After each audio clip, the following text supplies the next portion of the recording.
మొదటగా ఈ కత్తిపద్మారావు ఏమంటున్నాడంటే అసలు అక్కడ దశరథుడు రావణుడు ఈ రెండు పేర్లనే నాశనం చేశాడు. స్టార్టింగ్ ఏం చెప్తున్నాడు ఆయన?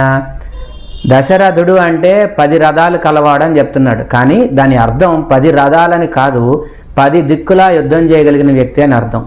ఆయన ఏం చెప్తున్నాడంటే దశరథుడు ఏమీ చేయలేని వాడని చెప్తున్నాడు. కానీ ఒకానొక సందర్భంలో దేవతలకి సహాయం కావాలి అన్నప్పుడు దశరథుడే వెళ్ళి యుద్ధం చేసి వాళ్ళకి విజయాన్ని అందించాడనమాట. దశరథుడు అంత పరాక్రమవంతుడు.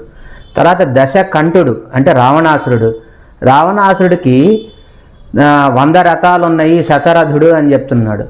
100 రథాలు ఉంటే ఏంటి, 1000 రథాలు ఉంటే ఏంటి? అసలు దశకంఠుడు అని ఎందుకు అన్నారు ఆయన్ని అని అంటే 10 జ్ఞానాల గలవాడు అని అన్నాడు. కానీ 10 మందికి ఎంత జ్ఞానం అయితే ఉందో అంత జ్ఞానము అంత మేధస్సు ఉన్నవాడు అని కూడా మనకి చెప్పబడింది వాల్మీకి రాసినటువంటి రామాయణంలో. అది అంగీకరించవచ్చు.